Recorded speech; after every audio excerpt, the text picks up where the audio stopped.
Hello, everyone, and welcome to the very first live chat through the WheelchairTravel newsletter. I'm John Morris, the WheelchairTravel.org founder, the guy behind all of the words that you see in your inbox every month.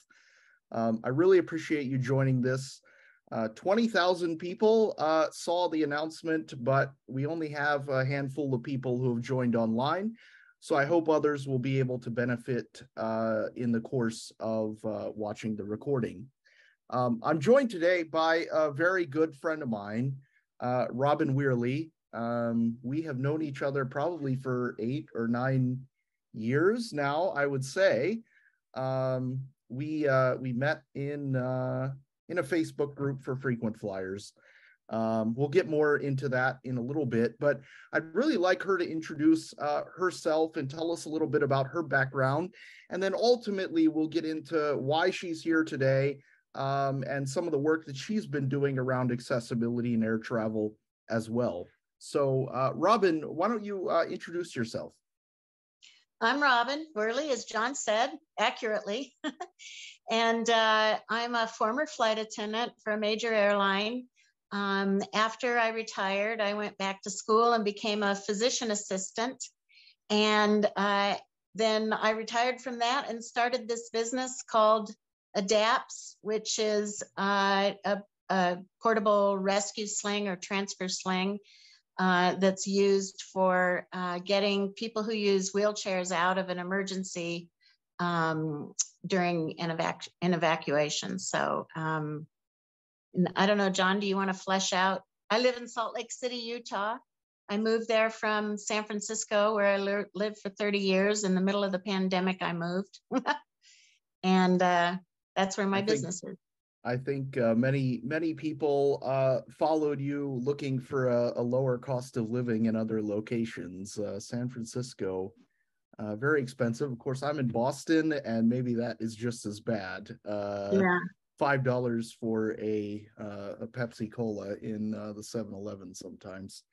But, you know, I'm really excited that you're here. I had initially styled this as an Ask Me Anything for flight attendant, and I didn't really get a lot of questions that were applicable to flight attendants. So obviously, I know that I've got a lot of work in answering the other questions that came in, but I think I wanted to talk to you first about your experience working as a flight attendant, obviously interacting with disabled travelers. I'm sure was a fairly frequent occurrence, but certainly not as frequent as it is today.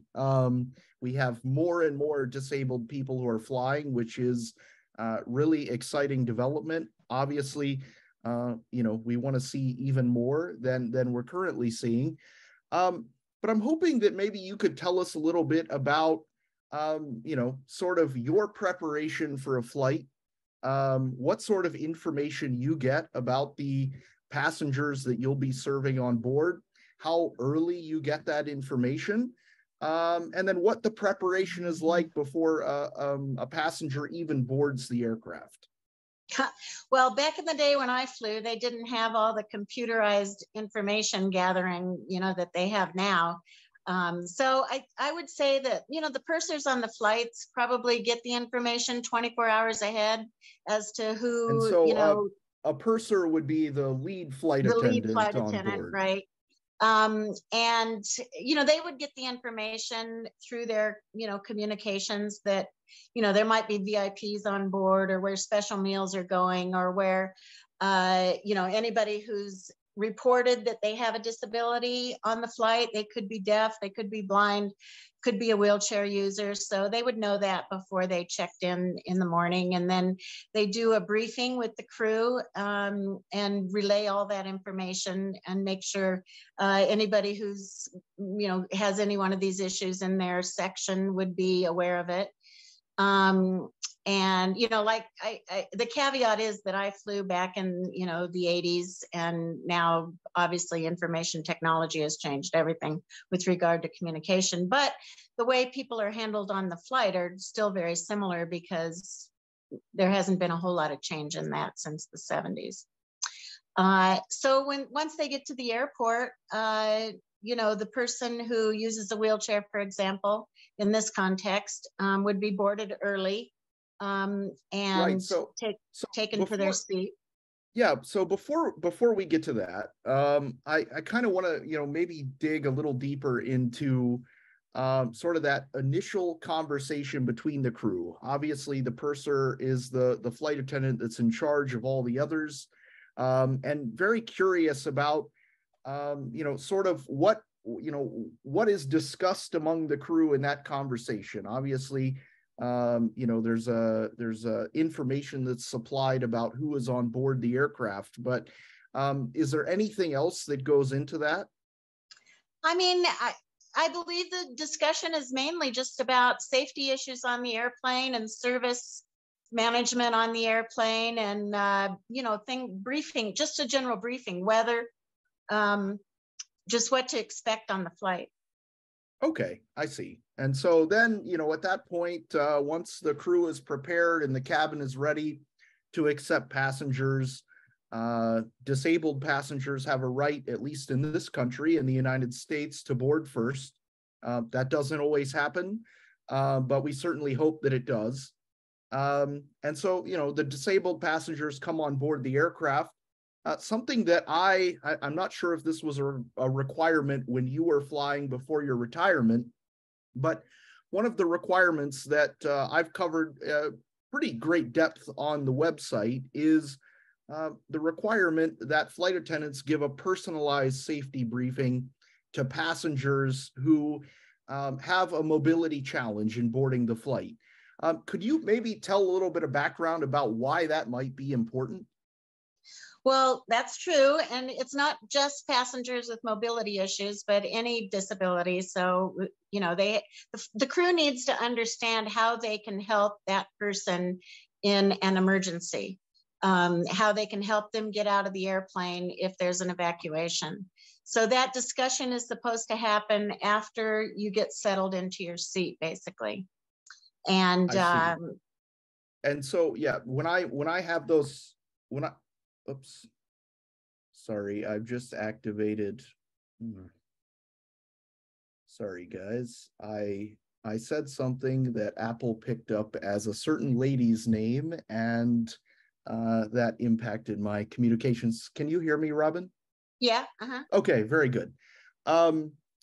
So, I actually rarely get that briefing. I think it is important because it's an opportunity for me to share, these are my particular limitations. If an evacuation does occur, this is the level of assistance that I'll need in order to get to safety.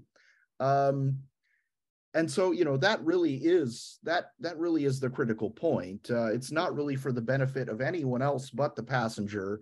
It's an opportunity for the crew to say, we're here if you need assistance. What is that assistance? How can we help you off the aircraft? So John, there is some sensitivity about that. The crews sometimes are reluctant to, they're told they're not allowed to ask about the specific disability. So the conversation should be, how can we help you in an emergency, right? And if that conversation doesn't happen, people should initiate that conversation with the crew. They should say, hey, I'm quadriplegic and I obviously can't get out of the airplane on my own. This is how you can help me get out, and initiate that conversation. I do have a wheelchair travelers survey on my website, and there have been over 300 respondents now, and I've learned that probably 80% of the time that conversation doesn't happen. So, my advice to travelers is, if that conversation doesn't happen in your experience, then feel free to initiate it. Pull one of the flight attendants aside and say, hey, I'd be more comfortable if you knew exactly how to help me get out of this airplane if there's an emergency. Yeah, I think that that conversation is definitely very important, and that 80% figure of it not occurring pretty much lines up with my experience. Maybe it's a little less than 20% of the time that it happens. I find that I think the training at regional airlines, the carriers that operate the smaller jets to smaller cities, tends to happen much more often on those carriers. I think the training might be a little better there than at the mainline carriers, your big American, Oh, it's Delta, interesting. United. Yeah. Um, Well, and it keep in mind for your listeners that you've just passed the 1,000 mark of solo flights, right? that So, so that is I, true. I had I'm thinking you have some street cred in this. definitely a large sample size, for good or bad. So, I think that, obviously it's important to have that conversation because you want to be top of mind for the flight crew when an emergency does happen. You don't want them to forget about you. And Exactly. there are many times now, maybe a very small percentage in 1,000 flights, but still it's a big number nonetheless, of times where, everyone has gotten off the plane. We've arrived, at the destination. I'm the last one on board. And a flight attendant comes up from behind me and says, "Excuse me, sir, it's time to get off the airplane." Wouldn't that be And nice? I'm sitting there and I'm like, wow, I love, flight attendants, cabin crew. I've always generally been treated with respect. I think that a lot of the problems that I experience as a disabled flyer happen in the airport, or with the airline itself. They're not generally the fault of cabin crew. But I do take that always as an opportunity to say, thank God that this was not an emergency and you forgot that I was here. I'm Right. waiting on the aisle chair to get off the airplane. Yeah. So I can't get to the door myself. And, invariably, that circumstance is always aligned with, a flight where I have not received the safety briefing. Interesting. Yeah. And then I sort of question, well, how thorough was the briefing that the cabin crew had amongst itself before I even boarded the plane? Because, they would obviously have information to say, in seat 10A, there is a passenger who, cannot walk and will be boarding using the aisle chair.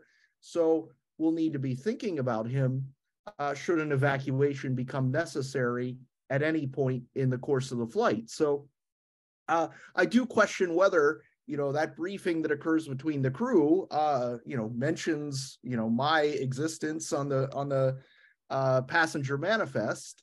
And then, of course, when the individual briefing doesn't happen, that raises some questions as well. Yeah, when you've told me those stories, John, it's just so disappointing because really it is all about communication. I can't speak for how well the information is given to everybody on the crew in that briefing. Everybody's supposed to attend that briefing in person and, not be on their phones and so on and know, what's going on.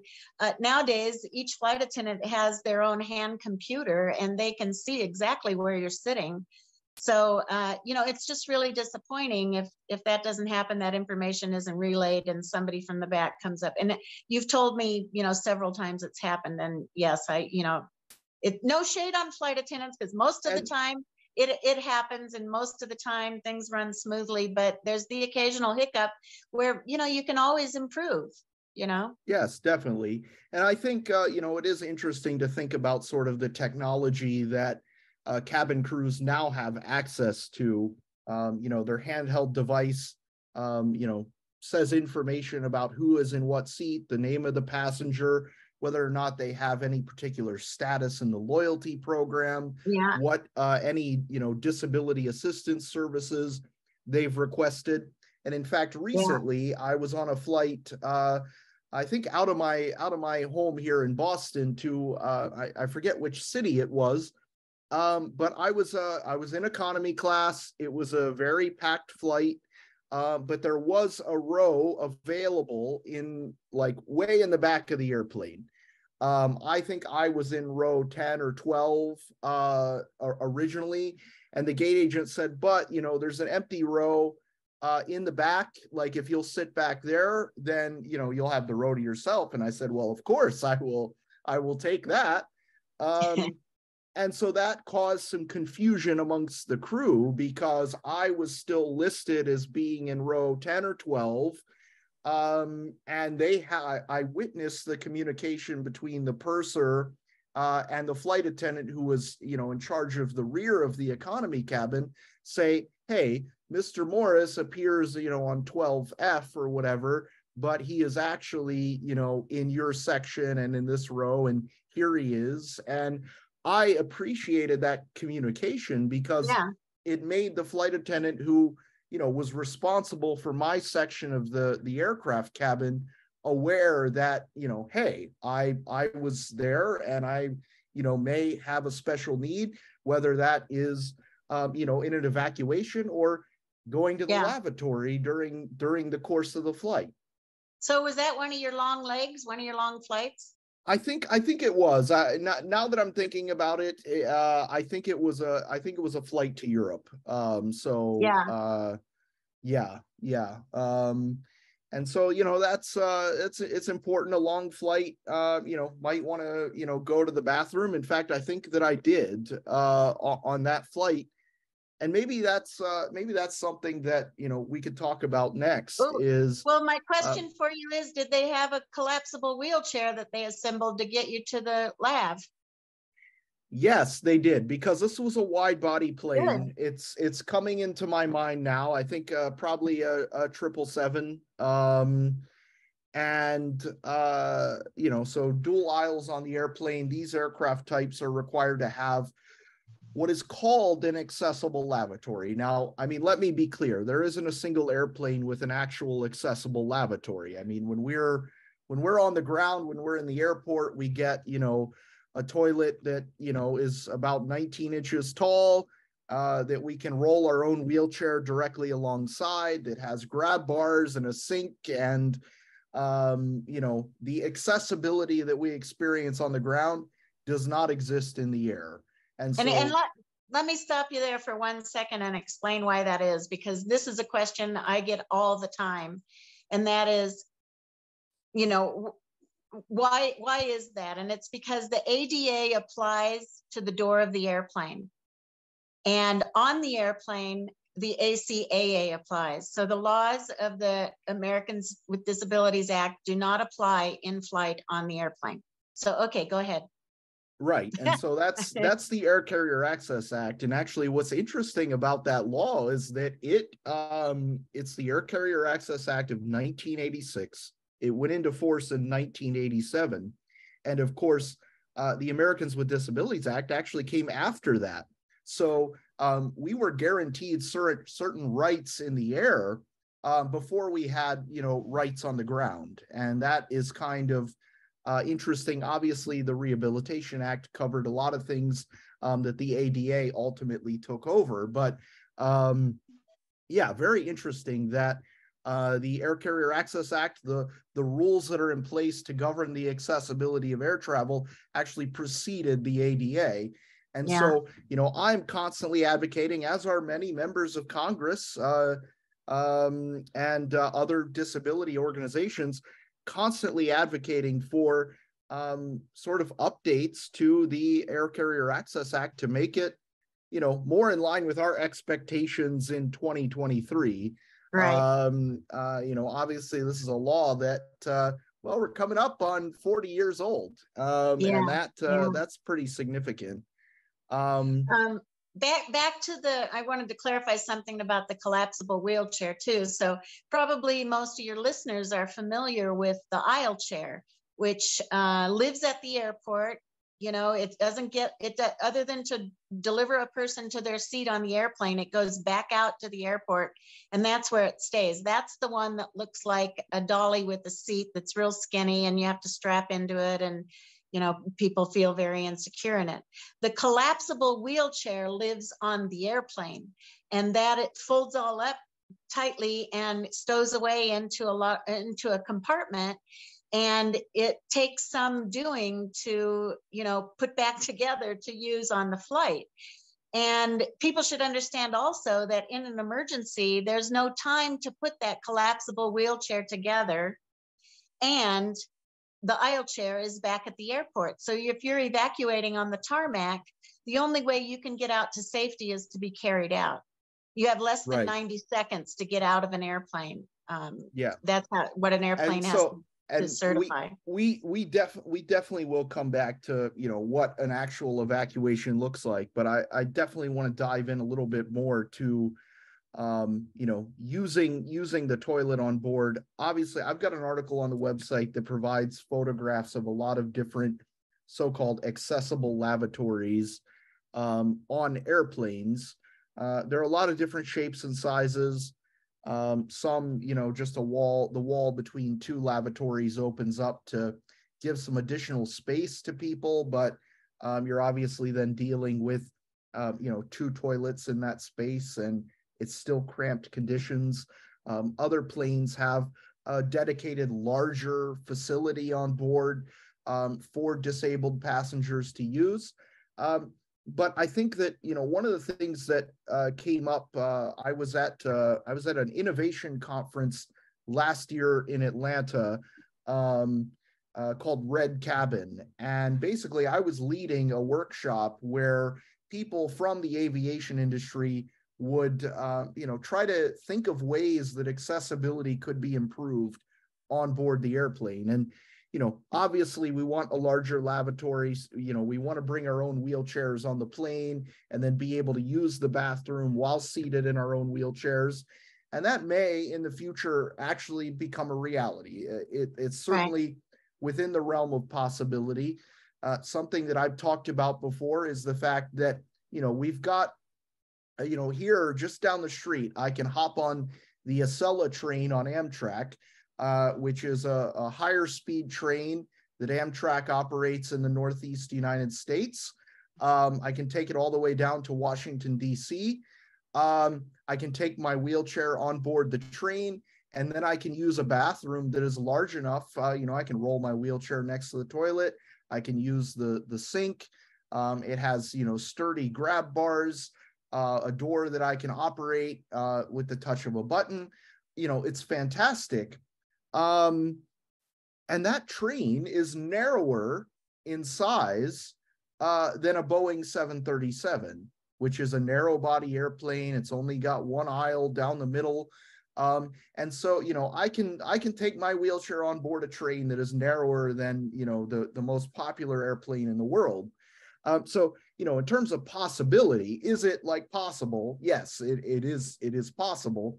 Will it be done is the question. So, what we're dealing with right now is just, the 737 doesn't have an accessible lavatory. It's only on even larger planes. So, a 737, just sort of in the scope of sizing, you could drive a 737, the actual cabin, through the engine on a 777. And so when we're talking about size and scope of airplanes, that 737 is kind of small, and that 777 is even bigger. And it's those larger planes where we have these, albeit cramped, larger facilities for disabled people to use. So, at Red Cabin, as I was talking about, one of the things that we were talking about in potentially being a barrier to disabled people using the bathroom on the planes is the fact that it's kind of embarrassing to say, hey, raise my hand. I need to go to the bathroom and I need you to push me there on a tiny little wheelchair down the aisle. That even causes me some apprehension, and I've done it 100 times. I'm curious, could you, when you were flying in the 80s, was this a facility that you had on board your planes?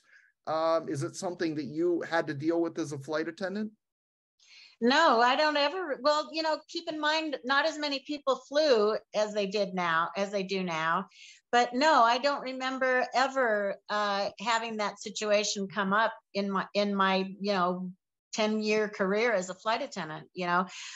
people of my vintage now have been flying, 40 years. If I hadn't left when I did, my friends have been flying 40 years. Certainly I could ask them, but I believe if someone's got, they will assemble the wheelchair. I would imagine if someone needed it, they would push them to the facility. But I would say, for the most part, John, you're the exception to the traveler who goes solo. You know what I mean? Most Right. people are going to be traveling with a companion. So that companion then would be the person who, would push them using the onboard wheelchair. Yeah, so yeah, just a couple thoughts on that. Obviously, once you've requested, my experience pretty much always the same. There have been a couple of flights that I've been on where I said, hey, I need to go to the bathroom, and the chair is broken on board, so they obviously need to repair that. It doesn't help me while I'm on the plane and in the air. That obviously very, very rare, but there are also circumstances I've heard from other readers. One of my very long-time readers, she lives in the United Kingdom and flies to America pretty frequently. And she said that on one of her flights, they just didn't have a chair at all. And it was on a big, Boeing 777 with a major airline. It was probably American Airlines, to be honest. But so what do you do in that instance? Well, I don't know. I mean, I think that in that case, this isn't. I didn't anticipate the conversation going here, but there are tools. There are a lot of people who use the bathroom at their seat. Maybe they're catheterized and have a leg bag. Yeah, sure. There are other tools as well. There's a just sort of in case of emergency situation when I'm stuck somewhere and have to go to the bathroom, and half the flights that I'm on, more than half the flights I'm on, are on smaller planes without an accessible lavatory. Maybe I'll have to go, and if I do and I literally can't hold it, I'm pretty good at holding it. I can take a really long flight without going. But there's a product, you can buy it off Amazon. I've linked to it, I think, on my website. It's called Travel John. It is basically a portable urinal that is essentially a plastic bag. And inside it has this solution that, once you've gone to the bathroom, it gels up so it won't spill. Wow. And I think it's an ingenious thing that, people can use even when they're on their own road trip, Sure. and, driving on the highway, and maybe it's 30 miles until the next rest area or gas station. It's a fantastic tool. I always have one in my backpack when I'm flying, because you never know if you've got to go. I don't want to go in the seat and mess all over myself. And so highly recommend that. I think I know this is a concern for people who use wheelchairs. I mean, they're worried about dehydrating themselves, and so they don't have to get to the restroom. But I think what I would like to get across to your listeners is that yes, there is a collapsible wheelchair on board the airplane. Hopefully it's functional. Hopefully the people working the flight know how to put it together. They may not have a lot of experience putting it together, but it's not that difficult. I mean, you can probably speak to that, the number of times that you've used it. But I think a lot of people don't realize that collapsible wheelchair exists on the planes. Now, with the caveat that it's on the larger airplanes, and it is starting to show up on some of the single aisle airplanes. It may not be on every airplane. You could probably ask, when you get boarded, just to be sure. Yeah, airlines are required to provide the aisle chair, the onboard aisle chair on smaller aircraft if the passenger requests it. On every flight that has an accessible lavatory, that it's required to be there at all times, regardless of the request. It doesn't hurt that, before you're getting on the plane, to say, I just want to make sure that the onboard aisle chair is on board, because Yeah. I'm about to fly from Miami to London, and that's a 10-hour Yeah. flight. Yeah. We need to make sure that that's here. I And do wish that when you guys buy your tickets and it asks if you have any special service requests and you identify yourself as a person who uses a wheelchair, I wish they would have more drop down choices in there about exactly what you need on the flight, or yeah, do they give you definitely. free text in order to be able to say I would like XYZ? No, it's it's Yeah. just a series of radio buttons, sort of Yeah. choosing the level of assistance. And I think for a lot of people, they're like, I'm bringing my own wheelchair. I've let the airline that I'm bringing my own wheelchair and that I need assistance to the door of the aircraft. But then there's still someone waiting to pick me up at check-in. And I think that airlines could probably eliminate a lot of waste in the system by allowing people to specify precisely what their Yeah, need what they is. Like, need. Yeah. I don't need help, through security, me personally. I mean, if you Yeah. do take advantage of it, it's your Yeah. right, of course. But it's just, providing services that people need to the level that they need when they need it is well, I don't think it's that big of a challenge, but you have to query people properly to understand specifically, Right. what those Above needs all, are. the airlines, it's a service industry.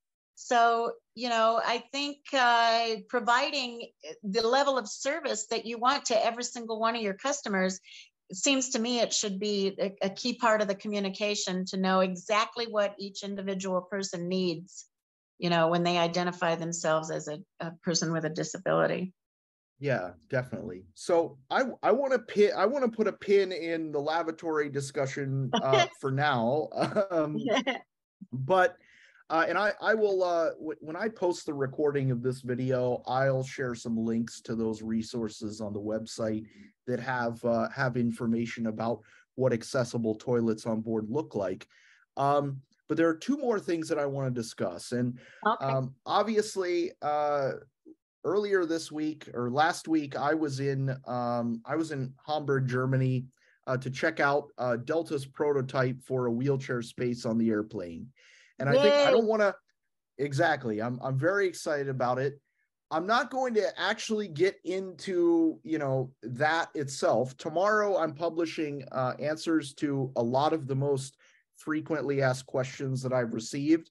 I don't. A lot of it, I think, will be speculation just because we don't have a final design yet.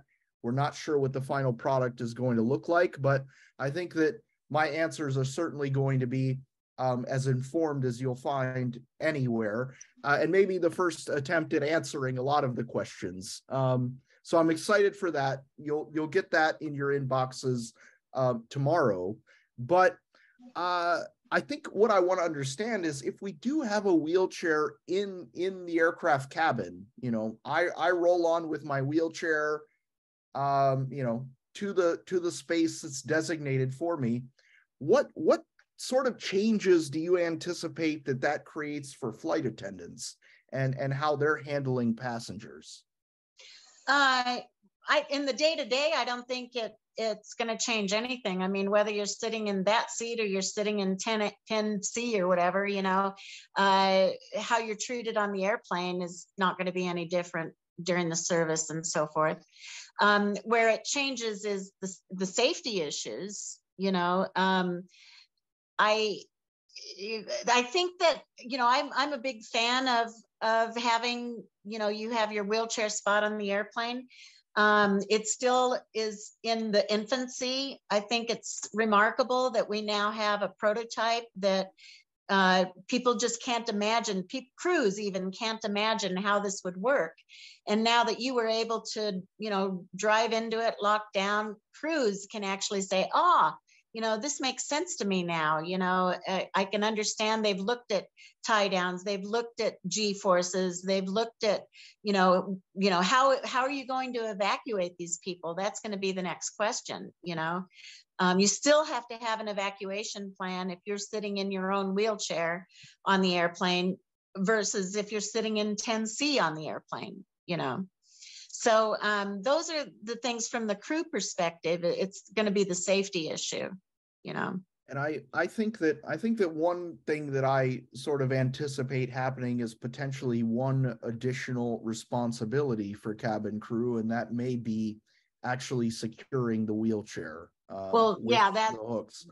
that's a question to be sorted out, but it definitely will be. I think that, obviously, there are two things that disabled passengers really want, and obviously the first is the wheelchair space on the airplane, but then secondly is, while we're doing that, we need to create an accessible lavatory that I can get my wheelchair into. And if that were to be the case, yeah, there would have to be a process then for the disabled passenger in their wheelchair being unhooked during the course of the flight. There's right. no regulation or prohibition for that. It's just that the wheelchair would have to be secured at taxi, takeoff, and landing. So during the course of the flight itself, if you had a wide open airplane cabin with no seats, you could just roll around. You could do whatever you wanted. But so, if there were to be a larger lavatory space that could accommodate the wheelchair, then obviously it would fall to the cabin crew to unhook the passenger and then rehook them back in. Yeah, so I think maybe that's one change that could come about. Obviously, there would have to be a lot of training that goes into that. Well, that's the thing is, so the question is it the companion of the wheelchair user who locks it in? Is it the flight crew who locks it in? Is it the ground crew who locks it in? I think the bottom line is whoever locks it in, whoever undergoes the training, there needs to be some sort of identification, like a light or something that it's properly locked in. So for example, the first class seats that are able to lie flat, for takeoff and landing, those have to be restored back to their full upright position, right? There's a light that tells the crew if that seat is in its, you can see it from the aisle, it's a tiny blue dot, at least on the planes I've been on. And if that's lit blue, then that seat is back in its original configuration. If it's not lit up. Well, there needs to be something similar for the wheelchair seat so that we guarantee that whoever is locking it down has locked it down properly.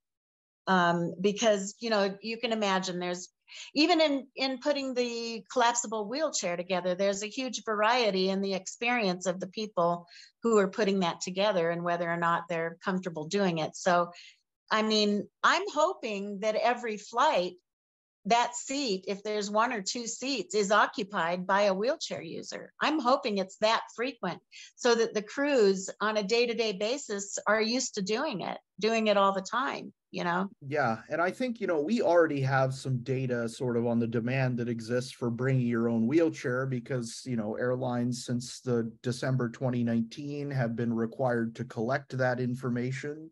It took a big dip. The numbers took a big dip during the pandemic because hardly anyone was flying. But we know that more than 600,000 people each year in America are bringing their own wheelchairs. And that, right. That number only considers, flights here, operated by US carriers. So, when I flew back or over to Europe on Lufthansa, last week to Germany, that wheelchair wasn't counted as being on a flight. And so, I think that there's certainly more people than the data suggests, but we already know that, we're coming up potentially on 1 million wheelchair users a year flying and bringing their own wheelchair. So I think that, a lot of those spaces are going to be filled. I think about, occasionally I've been on flights where it actually wasn't too long ago that maybe in the last few weeks, I was on a flight where there were two of us using the aisle chair to board the airplane. And I looked out the window and I watched my wheelchair being loaded into cargo. And I watched the other traveler's wheelchair being loaded. And that's a flight where both wheelchair spaces would have been occupied. Sure. And that really excites me. And it's not just, I am addicted to movement. Like I think that it is probably the most core right that we have. It's the most important thing. It's like the basis of freedom, our ability to go where we want, to leave situations that we don't like, to go towards things that we enjoy. Like, movement is really the core of it. And so, I'm so grateful after my car accident to have a wheelchair that can restore my mobility and the opportunity to move and determine the course of my own existence. And so, I'm equally excited seeing two wheelchair users on the airplane as I am, with the city bus spaces being full, with seeing another wheelchair user on the metro or the train or the Greyhound bus. I get thrilled. And I remember this really is rare. Obviously city buses, they can generally accommodate here in the United States 2 wheelchairs. There have been a couple of times where, I've been waiting on the city bus there at the bus stop, and the driver comes up and says, "Hey, I'm sorry, we've already got 2 wheelchairs on board." And, initially I'm like, gosh darn it, like now I got to wait 20, 30 minutes for the next bus. But I am thrilled. I'm like, gosh darn it. I love that. I love that. We, obviously, capacity one day could become a problem when people are, equally represented, when wheelchair users are equally represented in the places that we see. But I'm thrilled. I'm thrilled about that. Well, and so and I certainly I hope think, that becomes true. I think keep in mind too that if the 2 spots are, if there's 2 spots on the, who knows how many spots there'll be, but let's say for discussion's sake, 2 spots. If those 2 spots are taken, it doesn't preclude someone from still riding in a regular seat either. It's not like you can't take the flight. So That's true. And obviously in a lot of destinations, I mean, Boston to New York, there are probably 50 flights a day. Yeah. And so Take there another is flight, always sure. another option. It's sort of Yeah. like, there have been times when, for instance, in Europe, when I've tried to book a ticket on the Eurostar, it's there are a lot of wheelchair users take the Eurostar. It's a very accessible train. Fantastic experience. And there are times when, the wheelchair spaces on a particular frequency are sold out. But, then I just have to take the next departure an hour later or one an hour before. Right. And, that ultimately, I think will become the case with flying. And it's important to ensure that, it's not just one airplane a day that has a wheelchair space, but all of them, so that we can have a freedom of choice. And that's something that will definitely be important. But anyway, Robin, we're coming up on 45 minutes. I wanted to keep this under an hour. And there's one more. Thank you, Chuck. I saw your message. Thanks for joining us. Really appreciate it. One last topic. Obviously, this is something that you're passionate about, Robin. But I want to tell a short backstory before we get to it. I had a question, I think maybe 2016. I had a question, and I was working on an article. I was just on a flight one day, and I was thinking, and I said, if this plane crashes or it catches fire, or, the cabin fills with smoke and everyone rushes off the airplane and evacuates, what happens to me? And so, I went around to some people I knew. You were one of the people that I reached out to, former flight attendant. I figured that, you would have a good answer to this solution. I reached out to multiple airlines here in the United States. Only one of them would speak to me. That was American Airlines, to their credit. They spoke to me about safety. I wanted to know what the plan was for evacuating someone like me from, an airplane that's on fire or has just crashed or whatever.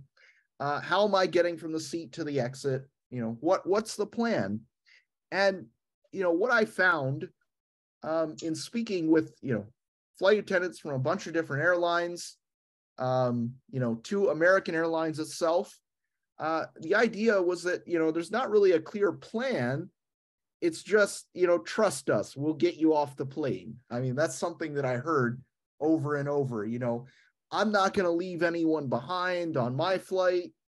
I'm committed to safety. That's what I'm there for. We hear that a lot, sort of at the beginning of every flight. The flight attendant or the captain says, the flight attendants are here primarily for your safety. But they're happy to help you to make your flight as comfortable as it can be. And that is true. Flight attendants are there to ensure that, everyone is safe in the aircraft cabin, that if an emergency does happen, they're there to shepherd people to the exit and ensure that everyone gets off. But I just didn't really think that there was a true plan defined for getting someone like me off the airplane who couldn't run, walk, or really crawl all that well to the door. And so you told me sort of what the plan was back in your days. And of course, it's not really relevant anymore. Could you maybe go into that a little bit? Well, yeah. So when I was flying, they used to put a blanket on the seat and a person would sit on the blanket with the idea that in an evacuation, the crew would grab the blanket and carry them out. But, I don't know what decade it was, but, you rarely see blankets on an airplane anymore, even on a red eye. They're usually, especially since COVID, I think they've been completely removed, except for in first class. And that's only on long haul flights. So for instance, right. if I'm flying from, Boston down to Orlando, there are no blankets in any cabin, whether you're in first class or not. I think the blankets and pillows have disappeared from flights completely. So, so basically, I kind of, after I had that conversation with you about how are you getting out, and I said, well, basically there is no plan. The plan is called grab and go, where two crew members would grab you under the shoulders and the other one would grab you behind the knees, and you'd go single file down the aisle to the exits, and everybody jumps out, right? But that assumes that you have all four limbs, number one. And number two, that assumes that you don't have a disability, for example, a neurological disorder like ALS, where you have no muscle tone and can't provide resistance against the person who is lifting you under your arms. Or you don't have, brittle bone disease, for example, where grabbing someone like that would break every bone in their body on the way out. So after you and I had that conversation, I felt like, during the night, I had a restless night, worrying and tossing and turning. And I woke up in the morning and I don't want John to die on a flight, right? Or anybody like John. And truly, I lost sleep. I woke up in the morning and I felt like I was hit by the thunderbolt. I got out my yoga mat and some rope and I fashioned the first prototype to the Adapt sling. And then I used my mother's sewing machine and made one out of just some cotton material. And then my physical therapy friends helped me with positioning the straps, for the most effective, lifting dynamics and ergonomics. And then I found an actual seamstress. You've met her, Andrea, who formed the first prototype. And then the factory that I use in Fort Wayne, Indiana, created a pattern and we were off to the races. Oh, I forgot the best part was the Kickstarter campaign where we raised $30,000 to do the first production run. And so that became the Adapt's portable transfer sling. And my goal from day one was to put it in the overhead bins in the emergency kits on every airplane, so that in the event of an evacuation, if there's a person who's can't get out under their own power, or they've been injured in the accident or whatever, they can get out of the airplane. The crew or fellow passengers can carry them out of the airplane. Right. So Robin, then, obviously I was excited. You texted me, I think a couple days later, and said, hey, I put this together with my yoga mat. this is what I'm thinking about. And we went back and forth about what the idea would look like, how it would actually move forward into becoming a reality and a real device that people could use for safety. But really, how is it designed to work? Obviously, it's a well, it is in sort of the shape of a yoga mat, but it's a body length sling. Right. I think a lot of people are familiar with slings that they use with their Hoyer lift or another brand of transfer device. Yeah. Well, How is it different from that or what they might already have at home? Well, most of the slings that people travel with, and believe me, I'm a huge fan of whatever works for people. I say you can't be too rich or too thin or have too many tools for the disability community. So, but most of the slings that are out there, the ones that I've seen, are lateral slings. So it's a lateral move from a seat to the aisle chair, for example. And they're designed to be used side by side, which you can't do down a narrow aisleway. So in an emergency, you're going to have to go head to foot with a sling long enough to hold the person, cradle the person like a hammock in it, and kind of scurry to the emergency exit, and then everybody jumps into the exit together. But the most of the slings that are out there are good if you have some sort of core strength. If you don't have head control, those slings that are sort of a seat kind of a design don't provide any kind of support for the person maybe who has ALS or who has brittle bone disease or who has quadriplegia where they aren't able to hold themselves up. So that's the difference. The other thing is, in order to be stowed on the airplane permanently, it has to meet the FAA flammability requirements, like the cushions on the seat and the carpeting and the curtains do, because they live on the plane. So a sling that you might bring with you comes onto the airplane with you, goes off of the airplane with you. It doesn't need to meet that kind of requirement. So that's the difference in the ADAPT sling. The reason that is because my original intention was to get them on the airplanes and provide a tool for the flight attendants to get people out. So, but in the meantime, I'd sell it to the end user. So, it still is what I call the rescue sling you can use every day too, And yeah, and I think that, obviously once you had developed the product that could actually be sold to people, there was a lot of testing, to get it to that point. And I remember one of the things that we did is in a hotel, had a couple guys, I think it was Yasin and Logan. Logan. We simulated sort of a disaster at a hotel, and I'm up on the second or third floor and have to get outside because the hotel is on fire. It wasn't really, but a simulation. And they carried me down the stairwell of the hotel in this sling that, obviously was created for use on an airplane and getting out of a burning airplane, but actually does have alternative uses as well, really, in any place where you need to get to safety. And, right. I certainly think that's pretty cool. It's something that I've been advocating for, obviously, since this idea was dreamt up, is that, airlines need to have a plan. Railway companies need to have a plan. Buses need to have a plan.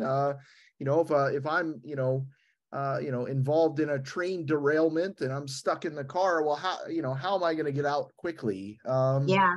Or in an airplane, obviously, that's really the primary use. Yeah. And so, I am hopeful that, particularly as legislation moves forward, there's great interest in Washington now to ensure that disabled people are considered in airplane testing for emergency evacuations. Well, right now, when an airline is certifying, that their aircraft design, that their interior design and layout is safe and can meet that 90-second evacuation standard, they are using people that fit that 90th percentile of what a human being looks like. But that's based on standards that are 40, 50 Yeah. years old. Yeah, that was And 1970. doesn't include someone like me.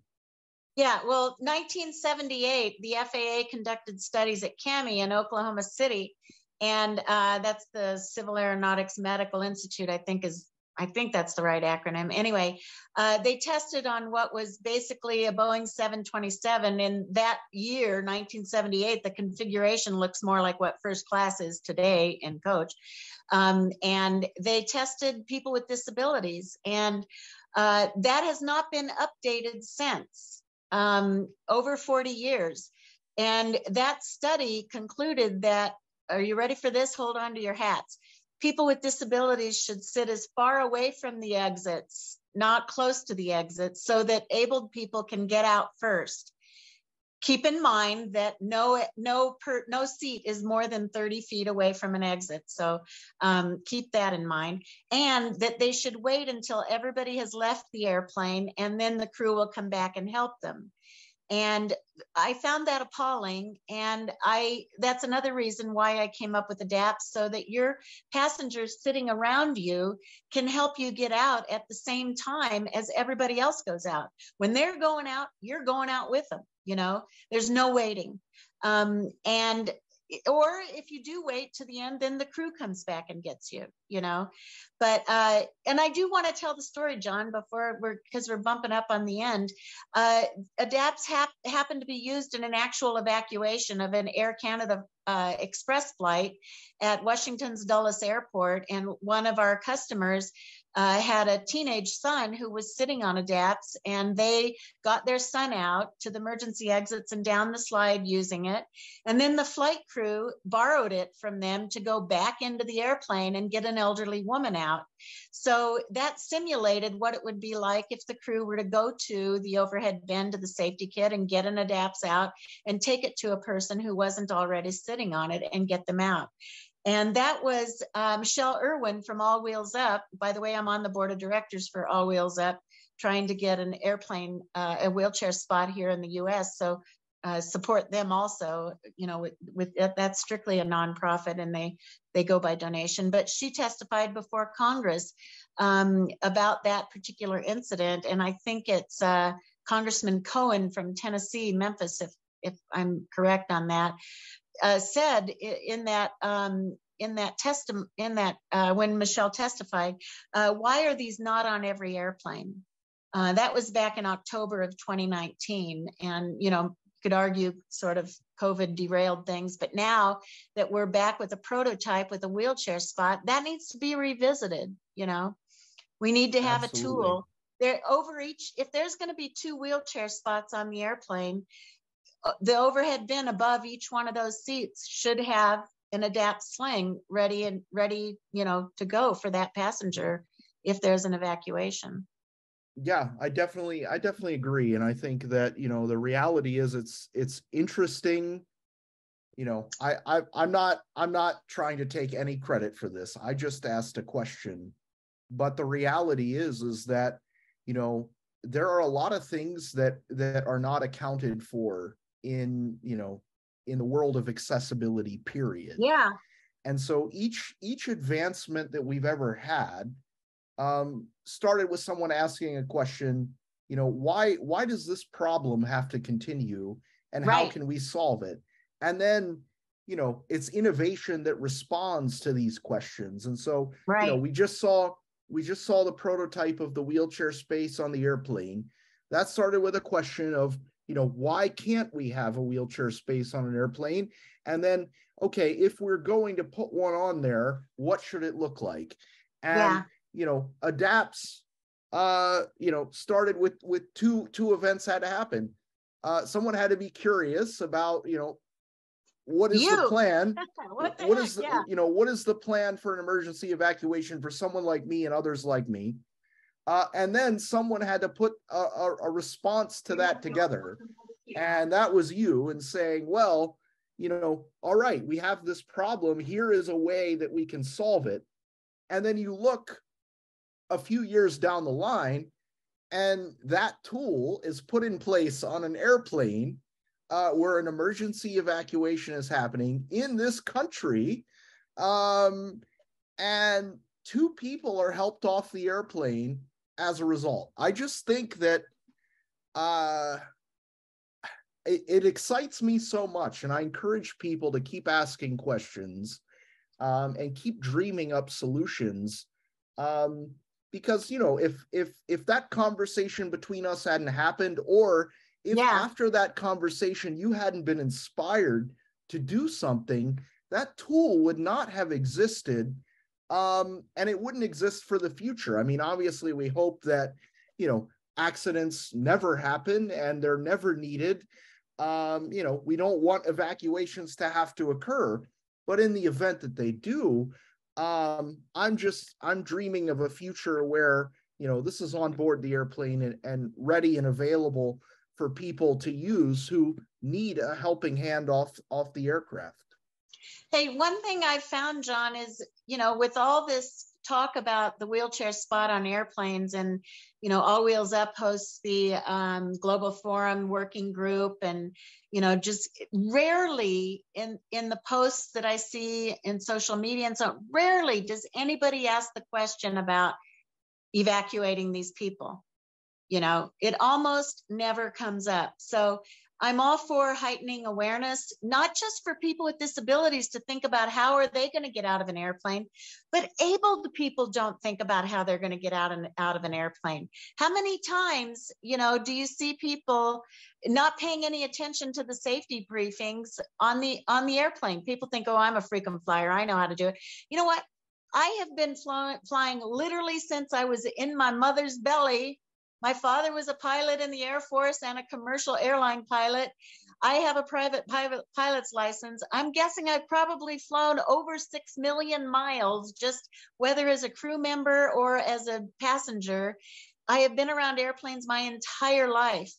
And I still, every single time I sit down on an airplane, I look forward how many rows my exit is, backwards how many rows my exit is, and I make sure my aisleway to the center aisle is clear. If that means I have to ask the person next to me to put their bag all the way under the seat in front of me because I'm on the window seat and I don't want to trip over it getting to the exit, I do it. And I keep my shoes on until the airplane is at 10,000 feet because I don't want to be trying to get out of that airplane in my bare feet over, sharp metal and hot metal, Right. So. And I think that obviously something that we talked about before and that I understand pretty well is that at one moment in my life I was non-disabled, and then the next moment I was facing the rest of my life having a disability, and that is something that can happen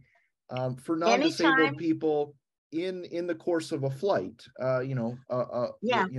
God forbid the plane crashes, and then a lot of people there who entered that aircraft without a disability may have one and may need assistance out of that environment, or maybe they're not like seriously injured, but they just got knocked out and concussed, and they're so these tools that we have are available for use of anyone who needs them. And the idea, I think, as we've said sort of ad nauseum now, get one of these on every airplane. In the meantime, people can get one for themselves. I'd love, as we conclude here, I'd love for you to tell people, how they can find you online, web, social media, all that jazz. So online, the website is adapts, adapts.org. We're on social media under adapts_team. I also have, I don't know if your readers can see this, if I have the barcode thing. Oh yeah, QR code. We'll see if it works. Okay. I don't know. I can hold that up while I talk, but we have a YouTube channel that shows all of our videos, including the video of John going down the stairs in the hotel. Okay, And Robin, that QR code does work. So I just good. tested it, so you can take it away. Okay, good. Anyway, so yeah, we have a YouTube channel. We're on LinkedIn. Please follow us on LinkedIn. And any of you can hook up with me on LinkedIn as well. You know, I'm happy to make those connections on my personal LinkedIn. We also are on Twitter and Instagram and Facebook as Adapt's team. So, and awesome. I also, John, would appreciate if you would put the link to All Wheels Up. Michelle Irwin and her team have been working for 12 years now to try to get a wheelchair spot on airplanes, and they're funded solely by donations from the wheelchair using community, and they have various fundraisers throughout the year, and one that's coming up is the Walk, Ride, Run. I don't know if it's a marathon or anyway, it's a run in August, so that's coming up. But yeah, I'm definitely hoping. I know in September they'll be having the forum for people, advocates and members of the industry, to come together to discuss, the steps that we need to take forward. Obviously, we've had some big news lately, but it's important to keep the advocacy momentum going forward on actually seeing this realized. So I'm hoping to be able to attend that. Certainly looking forward to it and connecting with anyone or with everyone there. And, obviously also grateful for all the work of the advocates and Michelle in setting that up, and all the other teams that have been working to really push the agenda for accessibility in air travel forward. And, I really do have to give kudos to Delta Airlines for investing in this first prototype, because, I like to say, as Delta goes, so go the other airlines, So, the fact that they have taken the first step forward, I hope that gives, a little encouragement to other airlines to say, hey, we need to get in on this too. And, Yeah, and I definitely, everyone can trust that I'm going to be following this as closely as anyone to see, what are the updates on progress as we move forward? How close are we to actually seeing it on board an airplane? Of course, I'm going to be answering a lot of the questions that I've received coming up tomorrow. If you're watching this on a delay, then it's probably already out. Very grateful for everyone who joined today. Thank you to all of the subscribers of the Wheelchair Travel newsletter. So grateful for your support. And thank you, Robin, for joining us today. It was really fun. And I just want everyone to say hello to my doggy Skipper. He's a tripod, so he's been sitting here very, very well behaved the entire time. That's awesome. I didn't hear him a single time. So thank you. Thank you, Skipper, for joining us. And Robin, always a pleasure to see you, and hopefully see you in September. Yeah, that was enormous fun, John. We'll talk again soon. Awesome. Thank you, everyone. Have a good night. Take care. Bye, everyone.